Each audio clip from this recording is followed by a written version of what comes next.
పవన్ కళ్యాణ్ నోట్లో ప్రశ్న Ravana హలియాస్ Joseph arrest చేశారు ఈ మాట అన్న తర్వాత. దీంతో పాటు సీఎం చంద్రబాబు గారిని కూడా ఏదో అన్నారంట. ఎఫ్ఐఆర్ లో 4 సెక్షన్స్ పెట్టారు. ఒకటి డిఫమేషన్, రెండోది creating enmity between various groups and 66 of IT act. Interestingly organised crime section invoke చేశారు 111 ఇతని మీద. దీనిలో పనిష్మెంట్స్ ఎలా ఉంటాయంటే, ఇది ఒకవేళ కన్విక్షన్ వస్తే మినిమం 5 years స్టార్ట్ అయితే మాక్సిమం లైఫ్ ఇంప్రిజన్మెంట్ వరకు ఉండొచ్చు. వస్తుందా అంటే మనకి 2024లో ఒక ఎగ్జాంపుల్ చెప్తా. ఇలానే చంద్రబాబు గారి మీదే కంటెంట్ పెడుతున్నారు సోషల్ మీడియాలో. ఒక పర్సన్ మీద సేమ్ సెక్షన్ ఇన్వోక్ చేశారు. చేస్తే అరెస్ట్ అవడానికి ముందే అతను యాంటిసిపేటరీ బెయిల్కి వచ్చాడు. వస్తే ఆంధ్ర హైకోర్టు ఏం చెప్పిందంటే, మీరు దాని రిలేటెడ్ సెక్షన్స్ పెట్టండి తప్ప ఇలాంటి సీరియస్ రిపర్కషన్స్ ఉన్న ఆర్గనైజ్డ్ క్రైమ్ లాంటి సెక్షన్స్ ఇన్వోక్ చేయొద్దండి. రీజన్ బీయింగ్, మనకి దీనిలో కంటిన్యూస్ అన్లాఫుల్ యాక్టివిటీ అని డెఫినేషన్ ఉంటుంది ఈ సెక్షన్లో. దానిలో మోర్ దాన్ 1 ఛార్జ్ షీట్ అయి ఉండాలి, in last 10 years people involve అయి ఉండాలి. అవన్నీ ఉన్నాయో లేదో చూస్తుంది కోర్టు. బట్ ఈ కేసులో ఉన్నాయో లేదని ఫర్దర్ ఇన్వెస్టిగేషన్ జరిగితే చూస్తారు.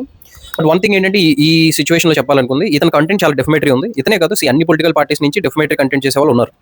ఫస్ట్ ఆఫ్ ఆల్ అది చేయకూడదు. అన్ని పార్టీస్ కూర్చొని మాట్లాడుకోవాలి. లేదు అంటే ప్రాపర్గా గవర్నమెంట్ గైడ్ లైన్స్ తీసుకురావాలి. ఒక లైన్ దాటి వెళ్లకుండా ప్రాపర్ క్రిటిసైజేషన్ చేసుకోవాలి తప్ప పర్సనల్ లైఫ్స్కి వెళ్ళిపోయి ఫ్యామిలీ మెంబర్స్ అందరినీ అటాక్ చేయడం అనేది ఏ పార్టీకి కరెక్ట్ కాదు.